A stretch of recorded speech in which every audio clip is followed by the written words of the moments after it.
This is part 2 of a presentation on the 3 serving styles based on the work of top U.S. coach Doug Eng. It was presented by Wayne Elderton at a Tennis Professional Association conference.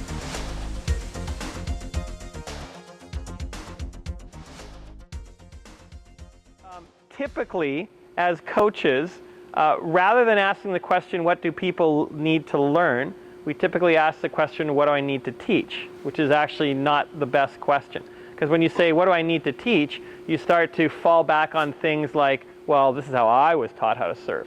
Or, well, this is what I think, this is the way that you should go because I read it in a book somewhere. Or this is how Federer serves, so you're going to have Federer serve. Instead of going, well, what do they need to learn? In which case, we're going to individualize. And it's always interesting to me because in coaching education, I'll always ask, do coaches believe in individualizing? And I've yet to meet anyone who said, no one should ever be individualized. I mean, everyone should be exactly the same. It's a really rare thing to hear that. Yet, when they coach, they never individualize. They always coach everyone the same things in the same way. And now we know in the Canadian methodologies, we started to see open skills that we didn't want to teach the model forehand and the model backhand. So we started to say, look, it depends on the situation. Let's see what the principles are technically. And then that allows people to individualize. But then for some reason, coaches went, but the serve, surely I can model that. I mean, it's my only little pet thing that I can say, this is the thing. This is how you do the serve. And that's why this is important to know. Because if there are these different valid styles, and they all have elements that are associated with them, how good is it if you have maybe naturally one style, but I, as a coach, am saying, but this is how high your toss should be, but it doesn't match the style. And this is what your impact height is going to be, but it doesn't match the style. So what happens is, as coaches, if we start to model the serve, they may have elements that actually aren't really in harmony with the style that they have.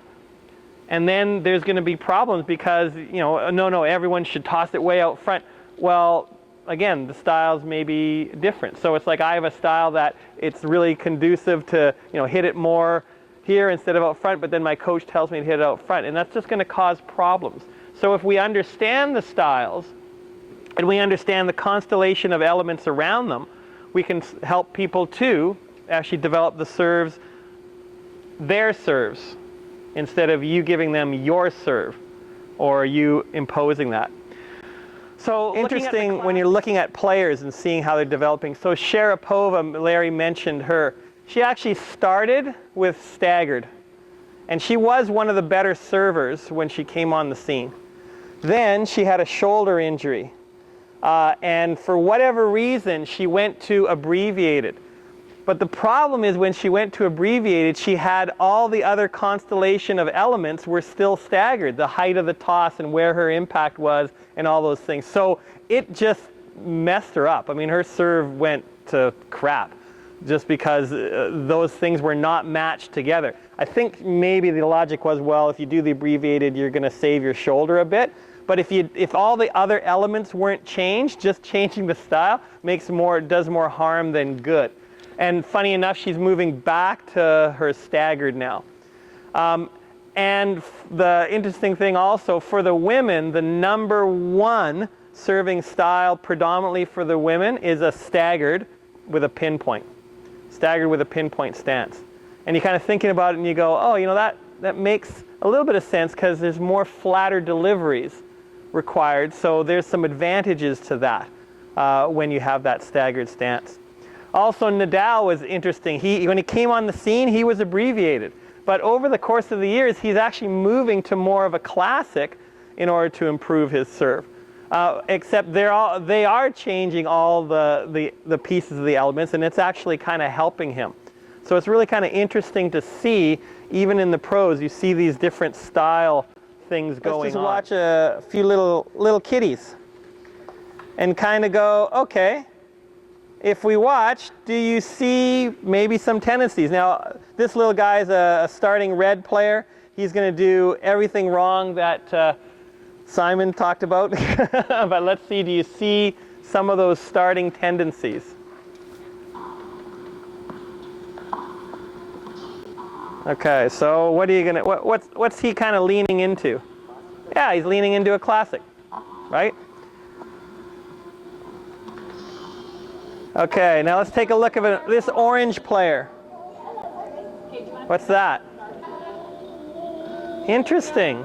A little kid already starting, and he's already got tendencies happening at that age.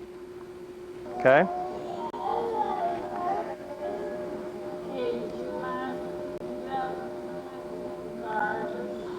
And this is one of our players. She's one of the top under 16 players. She's number 1 in BC. She finished 3rd at Nationals. What's she? Staggered. Okay, staggered pinpoint. She's a staggered pinpoint. Okay, here's one of our other players. What's she? Yeah, she's mostly abbreviated, a bit of a hybrid though, right? I mean, you start to see she's leaning kind of that in-between abbreviated and classic.